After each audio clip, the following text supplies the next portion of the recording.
ওকে, তো নমস্কার বন্ধুরা। এখন আমি কথা বলবো ব্যাড নিউজ, যে মুভিটির ট্রেলার এসছে গতকাল, সেই মুভিটিকে নিয়ে। তো অনেক দিন ধরেই কথা হচ্ছিল যে ব্যাড নিউজ নামের এই মুভিটি আসবে, এবং এই মুভিটির একটি পোস্টার অনেক দিন আগে এসেছিল, এবং গতকাল এই মুভিটির ট্রেলার এসছে। তো এই মুভিটিকে নিয়ে কথা বলার আগে আমরা বলে দিতে চাই যে এই মুভিটি আসছে হচ্ছে গিয়ে ধর্মা প্রোডাকশনের তরফ থেকে। এবং ধর্মা প্রোডাকশন এর আগেও এরকমই সেম একটি টপিকের ওপর একটি মুভি এনেছিলেন, যার নাম ছিল গুড নিউজ। এর প্রায় অপোজিট, আপনি বুঝতেই পারছেন, এটা ব্যাড নিউজ আর আগেরটা ছিল গুড নিউজ। এবং ওটাই অক্ষয় কুমার ছিল, করিনা কাপুর ছিল, কিয়ারা আদবানি, দিলজিৎ দোসান।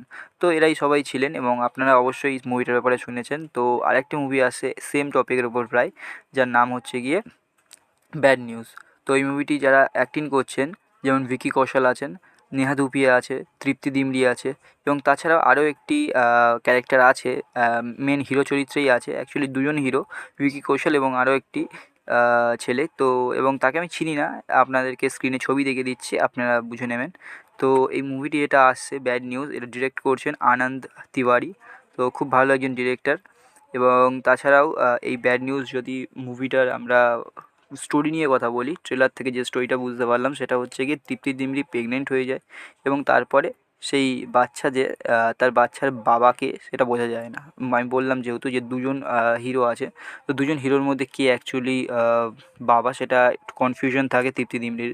তো তারপর সেটা চেক আপ হয় এবং জানা যায় যে দুজনেই বাবা। এবং তারপরে মুভি আগায় এবং কী করে এইগুলো সব সলভড হয়, এই সব নিয়েই স্টোরিটা মেনলি।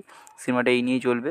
ওই কনফিউশনটাকে বেরাবে কী করে, যেমন গুড নিউজ ছিল, ঠিক ওরকমই একটি ধারার মুভি হচ্ছে গিয়ে এই ব্যাড নিউজ।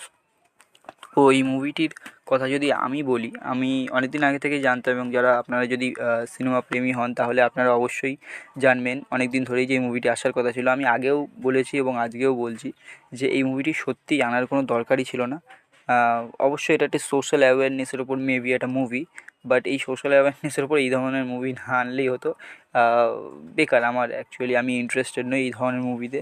এবং সোশ্যাল অ্যাওয়ারনেসের উপর যদি মুভি দেখতে হয় তাহলে অক্ষয় কুমারের মুভি দেখে নেওয়া ভালো, না বছরে কত করে মুভি আনে।